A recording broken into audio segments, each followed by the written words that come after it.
Palavra do Senhor aqui, já gravando aí para o pessoal também da internet e outros mais. Depois nós vamos gravar os CDs, vamos distribuir aqui, né, os CDs também, dar de presente para as pessoas aí da Palavra do Senhor.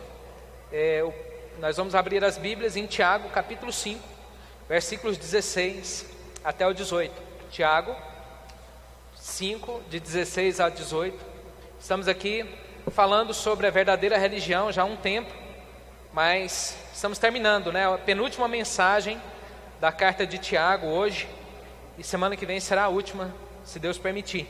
Então, Tiago, capítulo 5, versículos 16 até o 18, diz assim a palavra do Senhor: portanto, confessem os seus pecados uns aos outros para serem curados, e a oração de um justo é poderosa e eficaz.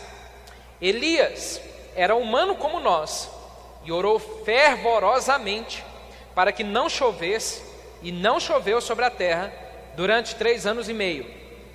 Orou outra vez e o céu enviou chuva e a terra produziu os seus frutos. Amém?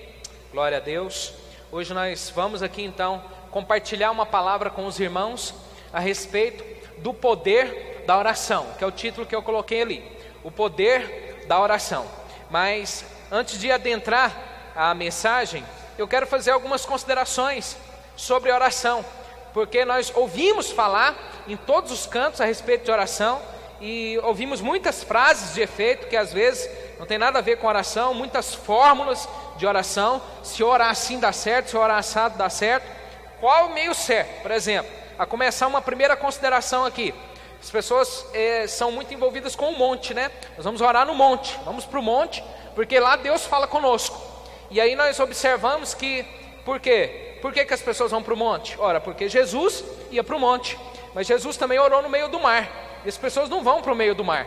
Jesus passou 40 dias orando no deserto, e as pessoas não vão para o deserto para orar, mas o monte é mágico, porque ele é alto, as pessoas dizem também, e lá em cima as pessoas vão ver. As pessoas dizem assim: olha, nós temos que orar muito, você ora pouco, essa igreja ora pouco, aquela igreja ora muito. E aí eu pergunto novamente aos irmãos: o que é orar muito? Quanto é orar muito? Quanto é orar pouco? E aí alguém já pensa assim: olha, se eu oro 15 minutos por dia, o dia que eu oro 20 minutos, então orei muito. Mas é muito? E o muito que você ora é suficiente? E o pouco é também suficiente? Então essas coisas são todas muito e altamente subjetivas. Altamente subjetivas. Eu vejo também, e faço outra consideração, é que quando as pessoas vão pregar sobre a oração, elas são muito hipócritas. Muito hipócritas.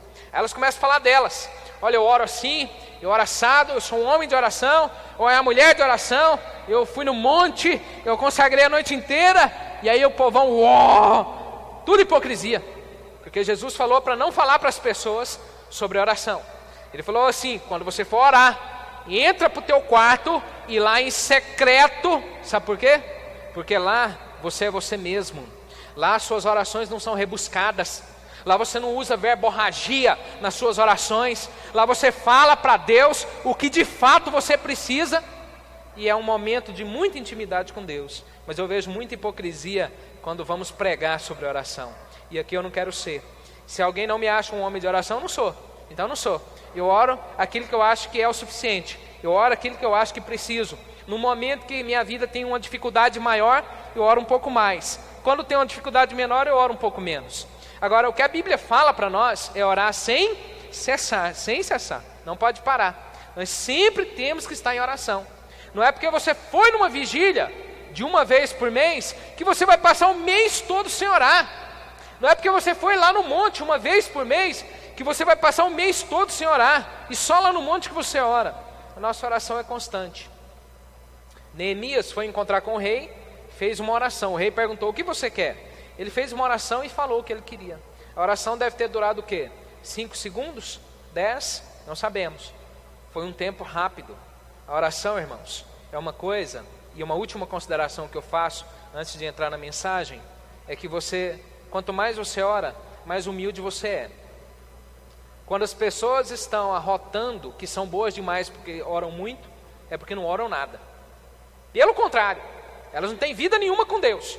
Quem sai batendo sino na mão aí, como faziam os fariseus, dizendo que ora 24 horas, 48 horas, vai para o monte, fica lá 5 dias, não tem vida com Deus, porque se tivesse não falava, somente orava. Quando nós oramos, nós ficamos humildes. Então, feitas essas pequenas considerações aqui, eu passo a entrar nesse tema tão importante que é o poder da oração. A oração, ela tem um poder, tem poder na oração. Quando nós oramos, as coisas melhoram, as coisas mudam, ou às vezes até pioram. Mas existe uma força na oração. E Tiago fala nesse texto aqui todo, que eu acabei de ler para você, a respeito da oração. E ele vai trazer para nós aqui ensinamentos a respeito da oração. O primeiro ensinamento que ele traz para nós é que a oração do justo, ela é muito poderosa e eficaz. A oração do justo, ela é muito poderosa e eficaz. Esse termo aqui, poder e eficácia, quer dizer aquilo que resolve, é aquilo que realmente tem competência para fazer, sabe? Aquilo que realmente tem um valor, tem uma força, e pode referir a curar doenças, a mudar o contexto, a transformar as situações, mas é uma coisa que resolve. Por isso a palavra eficaz, aquilo que resolve, aquilo que dá certo. Então ele começa a nos ensinar que a oração do justo, ela é muito poderosa e eficaz. Essa é a primeira lição. Mas como? Ora, para a gente orar, existe uma certa qualificação. Existe uma qualificação, porque ele está falando aqui da oração do justo, da oração do justo. Ele não está falando da oração de qualquer pessoa, mas do justo, daquele que está certo. Existe, irmãos, aqui um mínimo de qualificação da pessoa que ora, um mínimo. Por quê? Porque na verdade, a verdadeira qualificação é a de Deus. Quando nós oramos, é o Senhor que abençoa, não são as pessoas. Quando nós oramos pelas pessoas aqui na igreja, nós somos os pecadores, nós somos os destituídos de glória, nós somos os vasos de barro. A verdadeira força, a verdadeira resposta, ela vem de Deus. Se Deus quiser abençoar você, pode ser um menino da igreja orando por você, pode ser um pastor, pode ser qualquer pessoa. Agora, existe um pouco de qualificação. As pessoas que vão orar, elas já foram declaradas justas por Deus, elas passaram por dificuldades na sua vida, elas são destituídas da glória de Deus, como diz esse versículo, mas são pessoas que têm que procurar o mínimo de mudança na sua vida.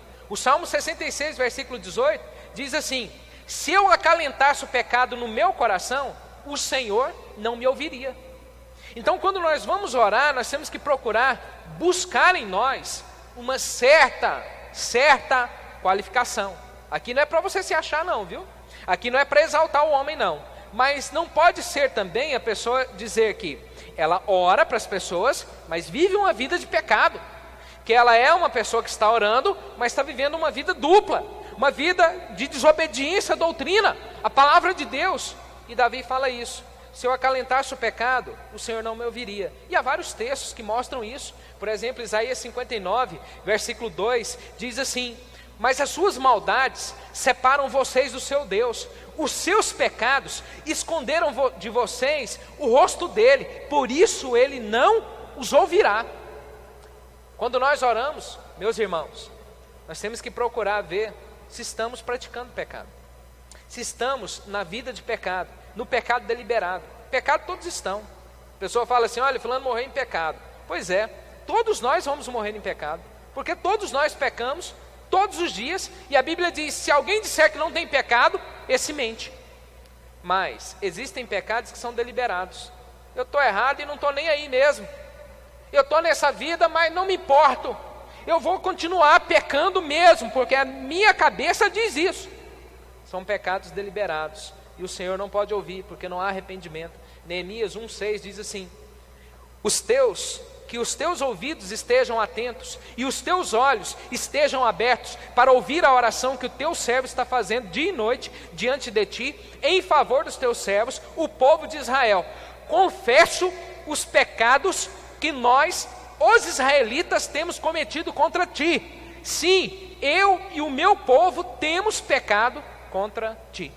Olha o que faz Neemias. Reconhece o pecado.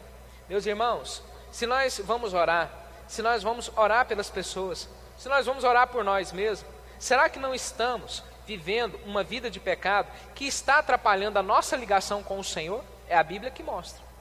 Será que na tua vida você não está vivendo uma vida conflitante com aquilo que a Bíblia diz para você? A Bíblia diz uma coisa para você e você fala, mas eu não vou obedecer isso. E isso não está atrapalhando a sua ligação com Deus?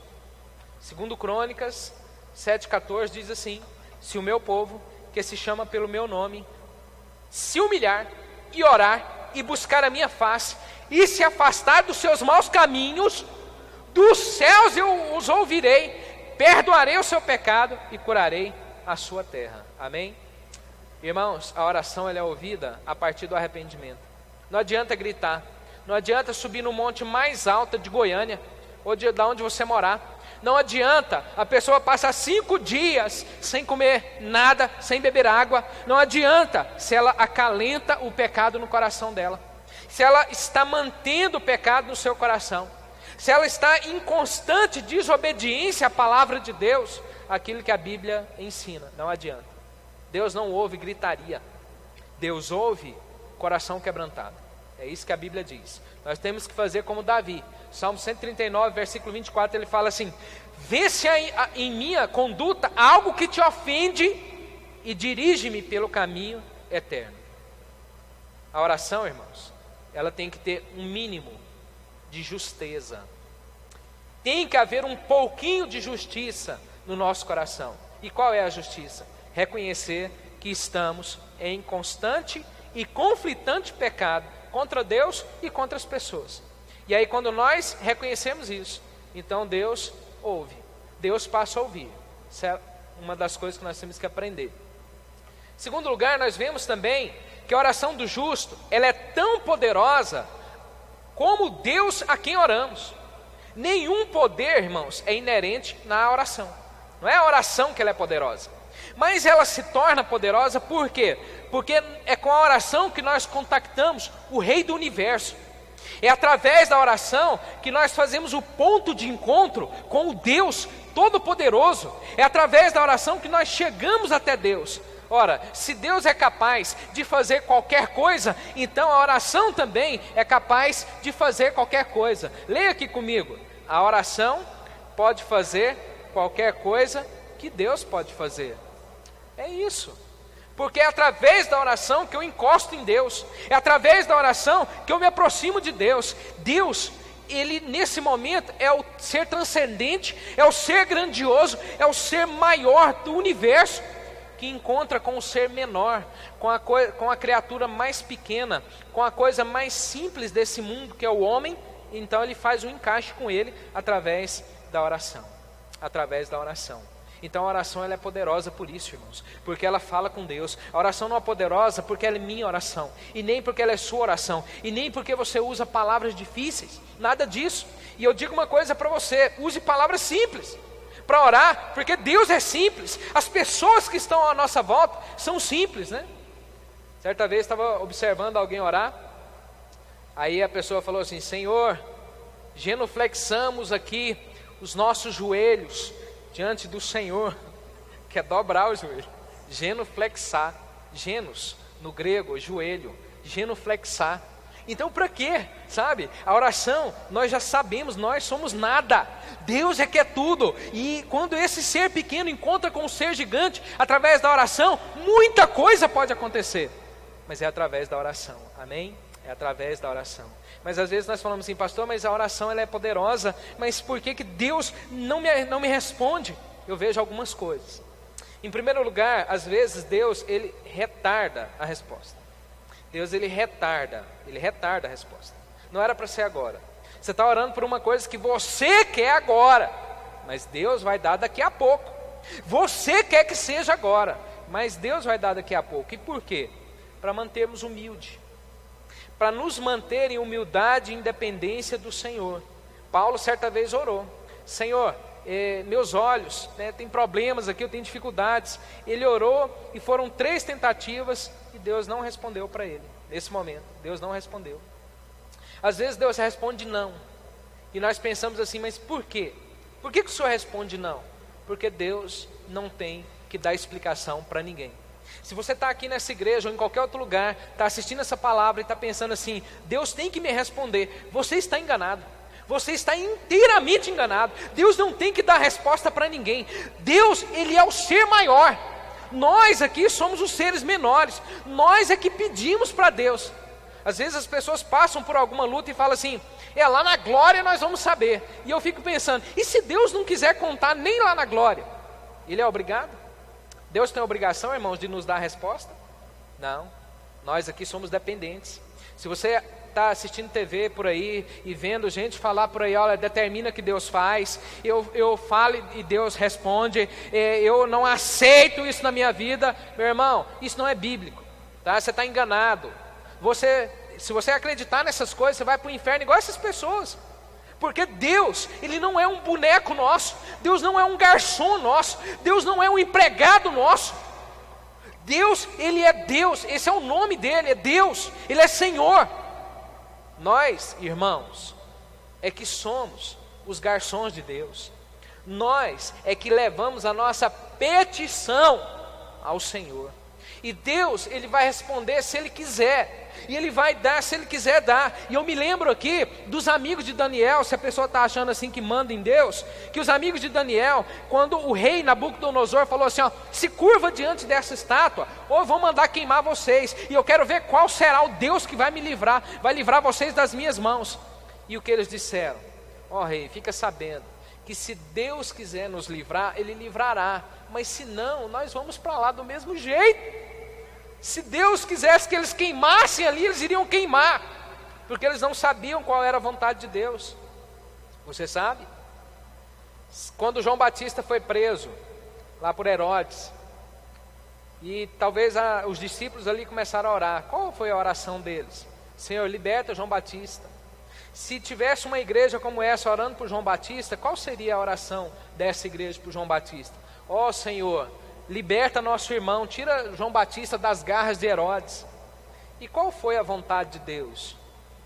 Que João Batista fosse decapitado aos 30 anos de idade. Um homem de Deus, profeta, chegava para os religiosos e falava assim, raça de víboras, arrependei-vos. Era o homem que pregava a Bíblia, não era essa falsidade que existe hoje aí, disfarçada de Bíblia, falando para o povo mandar em Deus, não. Ele pregava a Bíblia. E qual foi a vontade de Deus na vida dele? Permita que Herodes corte a cabeça dele. Foi essa. Por que, Senhor? Talvez nunca saberemos disso. E Deus não é obrigado a dar respostas para ninguém, porque Deus é Deus. Amém? Deus é Deus. E quando você começar a reconhecer que Deus é Deus, então você vai começar a orar com muita humildade, porque Deus sabe o que Ele tem que fazer. E ponto final. Não somos nós que mandamos em Deus, e nem somos nós que dirigimos a história, e nem somos nós que construímos o palco da vida. Não somos nós, é o Senhor. Ele faz o que Ele bem entender. Nós não. Nós levamos a petição. Nós somos humildes. Nós temos que orar pedindo e clamando ao Senhor. Senhor, seja feita a tua vontade. Jesus, quando Ele orou, Ele disse isso: passa de mim esse cálice. A dor, o sofrimento, a cruz, aquilo era terrível, o que Ele teria que passar ali, a angústia era tão grande. Se você que me ouve aqui agora, já passou por angústia, você ficou suado, Jesus suava gotas de sangue, e ali naquele momento que Ele suava, Ele fala assim: olha, passa de mim, mas seja feita a tua vontade. E qual foi a vontade de Deus? Que Ele morresse na cruz, e assim foi feito.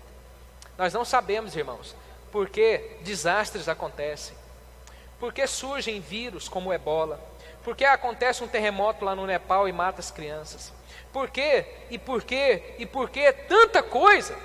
Mas nós podemos fazer uma coisa: orar ao Senhor que cria o universo e traz à existência todas as coisas, e entregar para Ele a nossa ansiedade, a nossa angústia, e dizer: Senhor, continue escrevendo, porque o Senhor escreve melhor do que nós. Amém?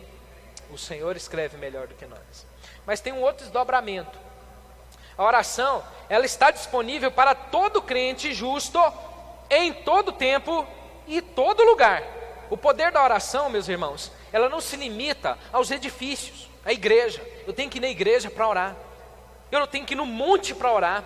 Olha, tem um monte ali, ó, que eu ouvi falar ali no Serrinha, que o povo construiu umas barracas lá, mas é unção pura. Lá se o cara entrar é manto para todo lado e ninguém nem fica de pé. Nada disso, tudo mentira esse negócio. Mentira. Ora onde você estiver. Nós temos um livre acesso. Deus está em todo lugar. Há uma interpretação muito errada da Bíblia, lá de Mateus capítulo 17, que diz assim: onde estiverem 2 ou 3 reunidos, lá eu estarei. Aquele texto não fala de culto e de prestação de culto. Aquele texto está falando da disciplina da igreja. E quando 2 ou 3 pessoas reunirem para disciplinar uma pessoa, Deus está ali dando autoridade para eles. Sabe por quê? Imagine o náufrago. Alguém assistiu aqui o filme Náufrago? Assistiu? Não? Só eu, né? Tá bom. Pense no filme Náufrago. Caiu o avião lá, sobrou só ali atrás, graças a Deus. Caiu o avião lá na ilha, sobrou só ele. Aí ele não pode orar, ele não pode fazer um culto, ele não pode cantar para Deus, porque onde estiverem 2 ou 3 reunidos, e lá só tinha ele. Depois passou a ter o senhor Wilson, né? Mas só tinha ele inicialmente. Pode ou não pode orar? Pode. Onde você estiver. Jesus falou assim: quando for orar, entra para o teu quarto. Não quer dizer que você não tem que congregar. A Bíblia diz: e não deixei de congregar, como é costume de alguns. Mas a oração, irmãos, ela nos dá um acesso. O Senhor, Ele está aqui. O Senhor está lá na tua casa. O Senhor está em qualquer lugar. Onde você estiver, você pode orar. Você pode orar. Por isso a oração é eficaz, amém? Se estiver lá no banco, se estiver lá no hospital, se estiver doente, se você estiver desacordado, só você tem consciência e você não consegue responder, lá você pode orar, lá você pode falar com Deus, porque onde você estiver, Deus vai te ouvir, vai te ouvir. E quanto mais arrependido você estiver dos seus pecados, eu tenho certeza que mais o Senhor vai te ouvir também. Mais, amém? Essa é a primeira lição. A oração do justo é poderosa e eficaz. Segunda lição, Elias era um homem justo, cujas orações fizeram muito, né? Como nós. Vamos aprender aqui. Elias, irmãos, quem era Elias? Tiago cita Elias aqui no texto. Ele fala assim: olha, Elias orou e parou de chover. Depois Elias orou de novo e voltou a chover. Olha só. Mas ele fala que Elias era um homem justo, mas não era diferente de nós. Entre os judeus, Elias era lendário. Jesus era chamado de Elias, porque ele fez diversos milagres. Por exemplo, eu anotei alguns aqui. Durante 3 anos e 6 meses não choveu por causa da palavra dele, e depois choveu. Ele multiplicou azeite na farinha lá da panela da viúva. Ele ressuscitou o filho dessa viúva. Ele mandou descer fogo do céu e desceu. E choveu depois. Desceu fogo do céu para matar uns soldados que iam prendê-lo, lá em 1 Reis, capítulo 1, versículo 9. Depois ele atravessou pelo rio Jordão a seco. São vários milagres. Elias era o cara. Não era fraco não, viu? Elias era o cara. E aí nós pensamos assim: pô, mas Elias era tudo isso, era lendário. Jesus vem fazendo milagre, o povo fala Elias, porque ninguém foi mais forte que Elias. Quem pode ser esse homem? Ora, Elias era um homem como nós. Embora justo, ele era um homem com a nossa natureza, feito de carne e osso, feito das fraquezas, das dificuldades. Quando você lê a história de Elias, você observa, não é o Elias o herói, para aparecer ali na Marvel, por exemplo, como um novo herói da Marvel. Elias, ele era um homem como nós. Na verdade, o grande herói foi Deus que usou Elias, mas não ele. Ele é como nós. Elias certa vez ficou com medo e deprimido. Ele acabou de enfrentar os profetas, venceu aquilo ali. E depois a rainha Jezabel veio para cima dele. E o que ele fez? Ele temeu pela vida. Então ele deprimiu, ele estava cansado, ele estava com fome, ele estava abatido. Ele estava num ponto que a humanidade transpareceu. Olha quem é Elias. E aí, irmãos, aqui que está a verdadeira magia da Bíblia, a coisa linda da Bíblia, a verdadeira verdade mesmo que nós temos da Bíblia. Se a Bíblia fosse uma invenção humana, jamais apareceria a fraqueza de Elias. Jamais apareceria a fraqueza dele. Por quê? Porque o ser humano, ele quer criar só ídolos que não caem. Mas não, a Bíblia mostra a fraqueza de Elias. Deprimiu. Ele falou: Senhor, eu quero morrer, eu não quero mais viver, eu estou tão triste, estou tão abatido. Assim como nós.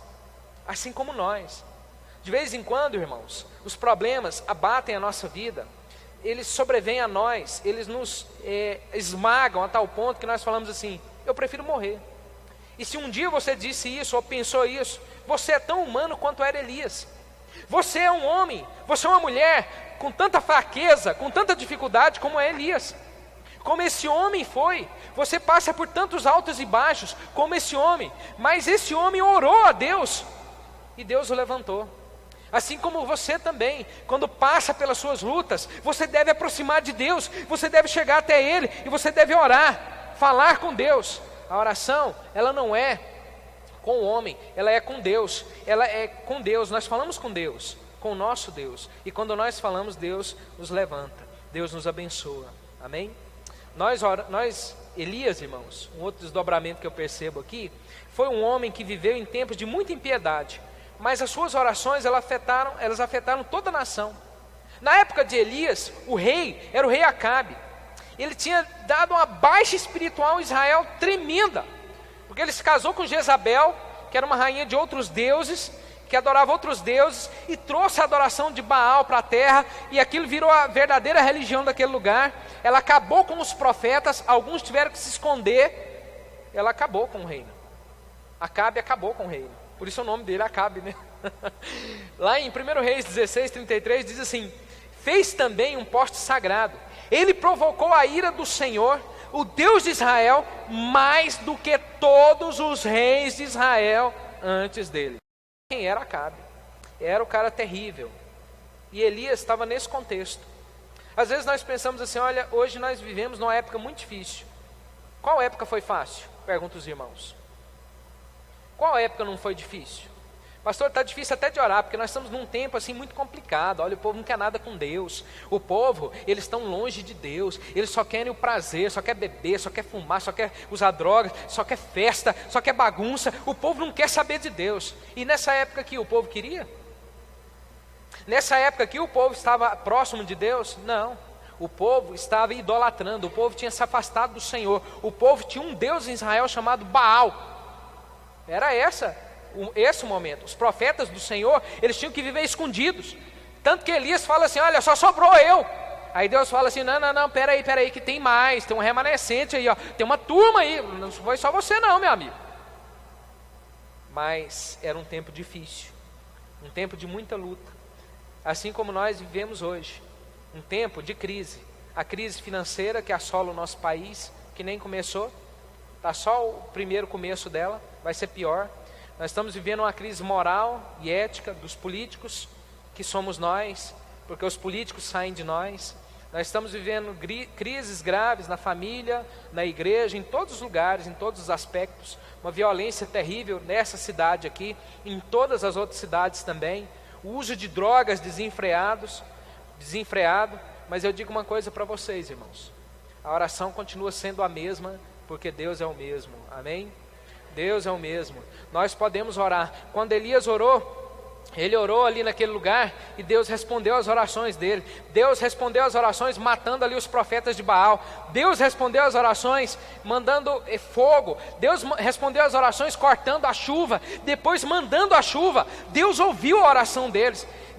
E eu quero dizer para vocês, irmãos, nós somos como Elias. Ele era homem como nós, diz Tiago. Então nós podemos orar também. Nós podemos orar pelos que estão doentes. Nós podemos orar pela crise, contra a crise. Nós podemos orar pelo governo desse país nosso. Nós podemos orar e Deus pode fazer muita coisa, porque a oração do justo é poderosa e eficaz. Amém? A oração de Elias, ela afetou a nação. Lá no 1 Reis 18:21 diz assim: Elias dirigiu-se ao povo e disse: até quando vocês vão oscilar entre duas opiniões? Se o Senhor é Deus, sigam-no, mas se Baal é Deus, sigam ele. O povo, porém, nada respondeu. Passado o tempo que Elias foi lá e enfrentou os profetas, aí no versículo 39 diz assim: quando o povo viu isso, todos caíram prostrados e gritaram: o Senhor é Deus, o Senhor é Deus. Antes o povo, quando ele falou assim, ó, se Deus, o texto lá, Adonai, se Adonai é Deus, sigam ele. Se Baal é Deus, sigam ele para lá. O povo nada respondeu. Por quê? Porque o povo não sabia. Vamos responder o quê? É Deus ou Baal? Qual nós vamos seguir? O povo estava dividido.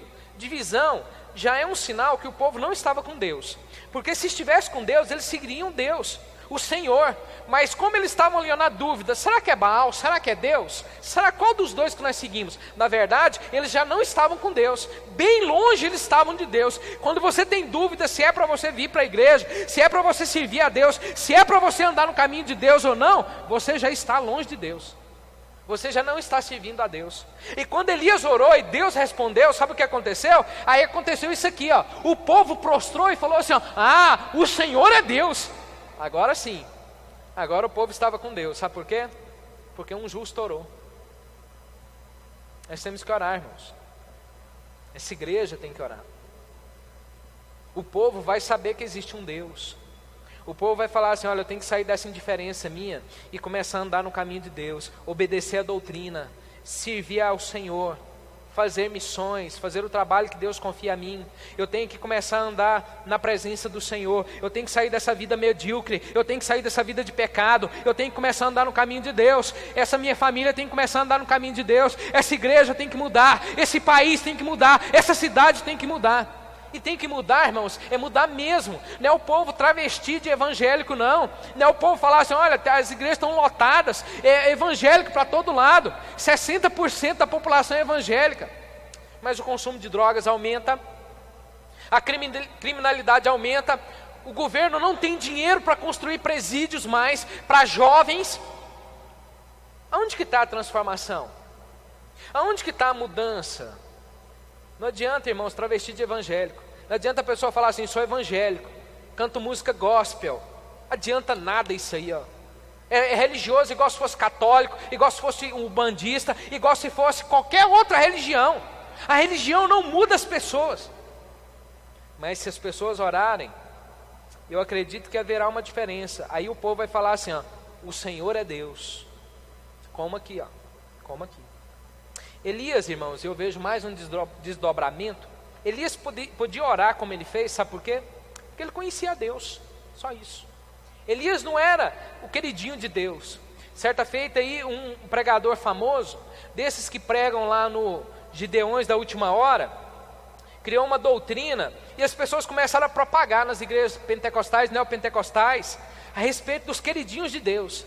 Que Deus tem uns queridinhos. Deus tem uns que Ele gosta mais e outros que Ele não gosta. Por isso Ele dá poder para uns e não dá para outros. Então inventou uma parafernália de uma doutrina falsa e muita gente andou por aí propalando essa mentira. Mas não era. Elias não era queridinho de Deus. Elias conhecia a Deus. Ele conhecia. Talvez ele orou porque ele justamente conhecia a Deus. Lá em 1 Reis 17:1 diz assim: ora, Elias, o tesbita da Tisbe de Gileade, disse a Acabe: juro pelo nome do Senhor, o Deus de Israel, a quem sirvo, que não cairá orvalho, nem chuva nos anos seguintes, exceto mediante a minha palavra. E por que ele fala isso? Porque talvez lá em Deuteronômio está escrito isso daqui, ó.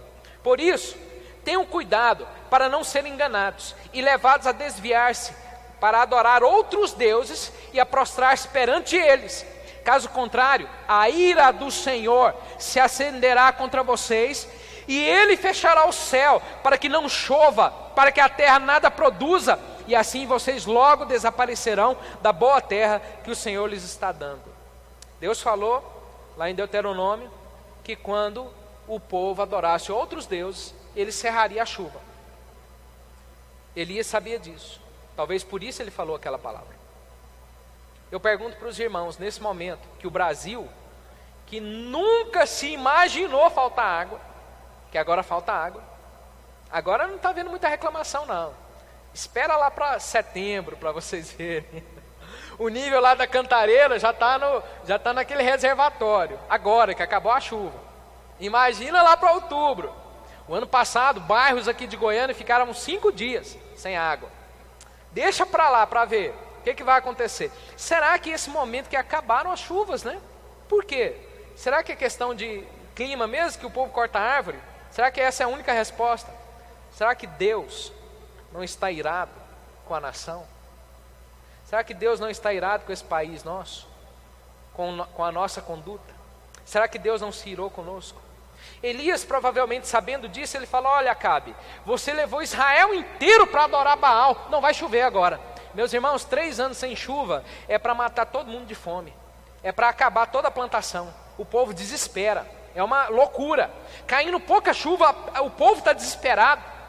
Imagina 3 anos e meio sem nada de água. É muita loucura. Elias, meus irmãos, ele orou fervorosamente, porque ele reconheceu a própria inadequação em face dos inimigos. Tiago fala que ele orou fervorosamente. Literalmente, significa orou com oração. Ou seja, é um hebraísmo de intensidade. Ele orou demais, ele orou muito, ele orou com fervor. E por quê? Porque provavelmente ele se reconhecia inadequado. Irmãos, há lutas na nossa vida que nós somos inadequados. Há problemas na nossa vida que nos mostram o quanto nós somos pequenos diante deles. Elias tinha que enfrentar os profetas de Baal, tinha que enfrentar Jezabel, tinha que enfrentar um povo titubeante. Ele não sabia o que fazer, e ele achava que estava só, porque ele fala para o Senhor: Senhor, eu estou só no meio dessa nação toda. Então ele ora fervorosamente. Por quê? Porque não havia mais o que fazer. Às vezes, irmãos, nós nos encontramos nessa situação. Senhor, o que eu vou fazer? Não há saída. Então nós oramos fervorosamente. Como eu disse para você no início, há momentos que eu passo por mais dificuldade, eu oro mais. Menos dificuldade, eu oro menos. A dificuldade, a luta, e quanto maior a luta, ela nos leva a orar com mais fervor, com mais vontade, com mais devoção, com mais sentimento, com mais crença naquilo que nós estamos fazendo. Não é uma simples oração, nós vamos orar mesmo. Oração com fervor, irmãos, ela provém de um sentimento de inadequação. Senhor, eu não sou capaz, eu não sou suficiente. Mas também da total adequação de Deus. Deus é capaz de resolver isso daqui. Deus é capaz de mandar chuva. Deus é capaz de cortar a chuva. Deus é capaz de me dar um emprego. Deus é capaz de me fazer prosperar no meio da crise. Deus é capaz de curar uma doença. Deus é capaz de fazer muita coisa. Deus é adequado. Amém? Quando eu reconheço que Deus é adequado, eu oro com fervor. Porque senão eu não oro. Eu falei aqui semana passada ainda a respeito da oração. Às vezes as pessoas vão orar e elas acabam de orar, elas falam assim: olha, eu até fui lá orar pela pessoa, mas eu acho que não vai dar não, viu? E um dia eu falei para uma pessoa, eu falei assim: então por que você foi lá orar? Se alguém vier orar por mim, ia pensar assim: olha, não tem solução, então não ore. Nós só devemos orar se nós acreditarmos. E isso é que está o fervor. Terceira e última lição aqui do texto a respeito do poder da oração, diz que nós devemos ser motivados a orar. Nós devemos ser motivados a orar. Tiago está deixando esse texto aqui para nós, para quê? Para nos motivar a orar. Nós temos que orar, nós temos que falar com Deus. Eu perguntaria algumas coisas aqui para você, né, para você começar a se motivar. Nós não estamos vivendo em tempos esmagadoramente cheios de ímpios para todo lado. O governo é ímpio, nossa sociedade é ímpia, nós estamos no meio de pessoas que não querem saber de Deus. A política vai mal, a crise está sobre nós estamos passando por muitas lutas, atrocidades, violência. Você compra um carro, leva lá no banco, fala assim: olha, eu quero fazer seguro. O banco fala assim: olha, desse carro seu nós não fazemos seguro. O banco fala desse jeito. Esses dias eu estava olhando um carro para trocar, aí uns 3 bancos falaram assim: ó, desse carro aí nós não fazemos seguro. O banco corre de fazer seguro, não quer fazer seguro. Por quê? Por causa da violência. Jovens, 12, 13, 14 anos já sabem abrir a porta de qualquer carro, com qualquer sistema de segurança, e leva o carro embora. Nós estamos nesse meio, e isso tem que nos motivar a orar. Mas não orar para nós termos bens patrimoniais, mantermos nossos bens, ninguém roubar nosso carro. Mas não orar para que alguém, no momento que vier roubar nosso carro, não dê um tiro em nós, ou num filho nosso. Para que essa pessoa não venha, por exemplo, ao roubar um carro, encontrar uma pessoa armada, e ser morta ali naquele momento também. Talvez é o filho de um parente seu. Ah, ladrão tem que morrer. Tem que morrer quando nós não conhecemos, né? Porque se fosse filho de uma irmã aqui dessa igreja, nós iríamos sentir, né? Nós iríamos sentir muito. Então nós estamos nesse momento, um momento que as pessoas não sentem necessidade de Deus, que não têm arrependimento genuíno, que elas vão às portas das igrejas aí em busca de campanha. Esses dias eu vi um anúncio lá no Facebook da pessoa falando assim: olha, nossa igreja está cheia de milagres, venha buscar seu milagre, venha buscar seu milagre. E eu fiquei pensando, será que uma pessoa que precisa de milagre, tem que alguém insistir com ele? E será que uma igreja que está cheia de milagres, tem que insistir para alguém vir buscar? É pura mentira, é tudo mentira esse negócio. Porque se tivesse milagres, as pessoas viriam de longe. E se uma pessoa está precisando de milagre, ela vem de longe também. Não sei se você já viu ali em Alexânia, tem um tal lá de João de Deus. João de Deus. Lá está cheio de gente da Escócia, da Inglaterra, da Alemanha. Gente lá que fala 3, 4 línguas. Lá tem tradutores, porque o povo está vindo de longe de lá. Ó. Aí procura na internet anúncio do João de Deus. Falando assim, ó, venha que nós estamos cheios de milagres aqui. Mas as pessoas querem ajudar Deus. Nós não precisamos disso. Disso não. Nós precisamos só pregar o Evangelho. E Deus vai abençoar. Só isso. Somente isso. Será, para ser motivados a orar, será que nós não estamos enfrentando circunstâncias muito além da nossa capacidade? Muito além. A luta que você passa não é muito maior do que a tua força? O problema que você está enfrentando não é muito maior do que o que você tem condições de vencer? Um problema duradouro que não termina? Será que você não está passando por isso? Então ore. Ore, porque se Deus não responder positivamente, pelo menos Ele te dá graça para suportar, para enfrentar. Paciência, calma, sabedoria, força, para você poder seguir sua vida mesmo enfrentando o problema. Alguém que tem uma doença crônica, Senhor, cura essa doença. Aí Deus não cura, e você ainda vai viver mais 30 ou 40 anos. Deus vai te dar graça para suportar essa doença durante esse tempo, amém? É assim, Paulo falou, Senhor, eu orei 3 vezes ao Senhor para que Ele tirasse o espinho da minha carne, que a maioria das pessoas interpretam como sendo a cegueira. E Deus respondeu, a minha graça te basta. Quando as pessoas falarem assim, nós oramos e Deus resolve tudo, e Paulo, por que não resolveu? Porque às vezes Deus não resolve, mas Ele dá a graça e fala, a minha graça te basta, amém? A minha graça te basta, é isso que nós temos que ver, é isso que nós temos que fazer. A oração, irmãos, ela admite que nós de fato somos totalmente necessitados de Deus, e quando nós estamos totalmente necessitados de Deus, nós falamos como Paulo em 2 Coríntios 1,9, ele diz assim, ó, de fato, já tínhamos sobre nós a sentença de morte, para que não confiássemos em nós mesmos, mas em Deus, que ressuscita os mortos.